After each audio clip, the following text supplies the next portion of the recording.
Hello and welcome to the walk-in. If you could give us a subscribe, that will be really nice. And welcome to the new subscribers that have joined us. As ever, there's been too much of a break, but let's get into this today. This is an interesting one. Daniel Khalife, if you remember, the former British soldier that escaped from prison, strapped to the back of a lorry. They caught him after a few days.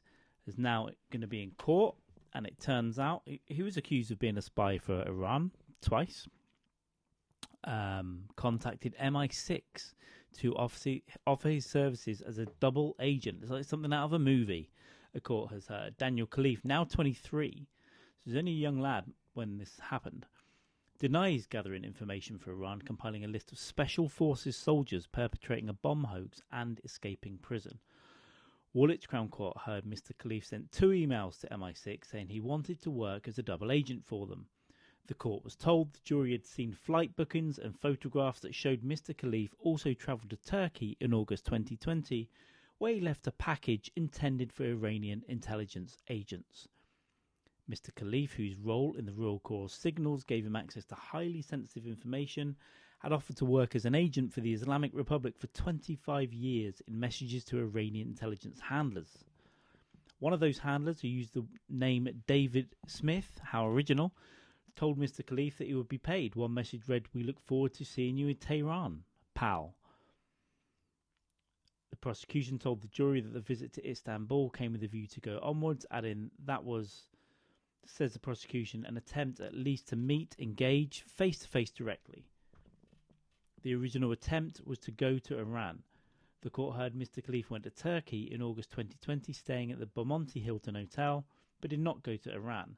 After the trip, Mr. Khalife sent an audio message to an unknown person saying, "I delivered a package to them, which I don't think I should tell you, but just don't mention it to anyone." Big brains here. But they haven't responded to me for about, I think, 8 days, so I was just wondering if something has happened because he hasn't answered his phone or anything. And then you can see some WhatsApp messages here. So this is to David Smith. I will talk to you about that. Just be careful, my friend. This is no rush about our mission.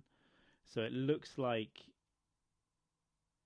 Daniel's in green. I will not leave the military for 25 years. He's saying I'm going to spend the whole time in the military and be feeding you information. I've got access to all this sensitive information. We will pay you what you want in our country. We look forward to seeing you in Tehran, pal. The court heard pictures were recovered from Mr. Khalife's phone later that month of sensitive communications equipment, including a USB stick and a Select Sentinel handset connected to the UK secret network. By February 21, it was at Fort Hood in Texas for a 3-month military exercise called Warfighter. That's an original name as well. I'm getting a bit opinionated in this, aren't I? More pictures were found on his phone as screens of military equipment and a password sheet. While he was in the US, he was granted NATO secret security clearance. But the jury heard soon afterwards he was sending messages on Telegram to a contact in Iran. He was still in Texas at the time and probably doing it from the base, man. The court also heard that Mr. Khalife, who allegedly escaped from H&P Wandsworth, he did. Come on, I know you've got to prosecute him, but he definitely did. You saw him leave under a lorry. Giving evidence, Captain Lewis Fox of 16th Signal Regiment confirmed that in December 2020, Khalife was awarded the trophy, which is a rare for a signaller. He's recommended for a promotion. So he's doing quite well in his career, obviously. Guess you've got to be reasonably smart to be a spy. He was recommended for promotion in September 21 at an unusually early stage of his career. But at 17, he had contacts and was passing information to Iran. They collected in August 19th a small plastic bag from Mill Hill Park in North London, which he later told police contained $2,000 in cash. He twice contacted MI6 through a form on the agency's website, disclosing the cash collection and stating, "I want to work as a double agent for the security services." But I mean, is he trying to be a triple agent and really working for Tehran? This is mad. It is like something out of, is it John Le Carre book there? Messages received about 5 months ago. So these are the messages to MI6 here. About 5 months ago, a man from the New Horizon organization contacted me in relation to providing the Iranian government with information.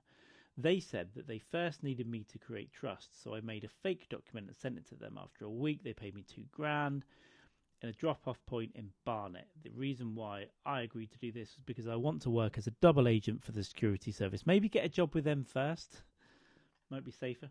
I contacted the security service as a later message about 1 month ago. However, I deleted the Gmail account that I gave you because I didn't feel as though I took the relevant precautionary measures to keep my identity hidden.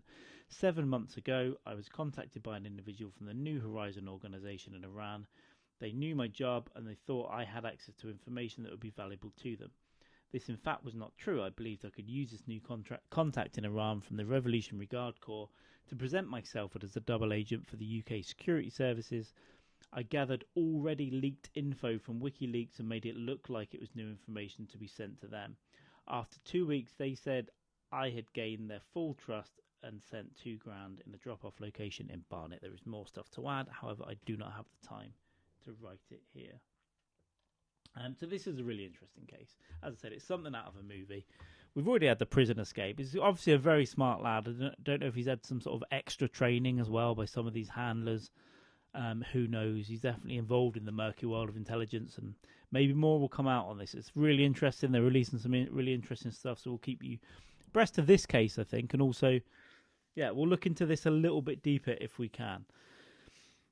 There we go. That will do for today. A nice little MI6 double, treble, quadruple, agent, spy, James Bond stuff. That's exciting, isn't it? Please drop a subscribe to this channel. We'll obviously bring you a lot more stories. And again, I'm going to try and get into some of the background stuff and some historical MI5 and MI6. That seems to be the things that you guys like to watch. So why not lean into it? Later on, we might even do some live streams. Okay, please drop a subscribe. That really, really helps the channel. Every single one will help. And let's try and build this, and we'll do some more and interesting stuff for you. I hope you are very well. Go and have a nice dinner. And we will see you next time on The Walk-In. Bye-bye.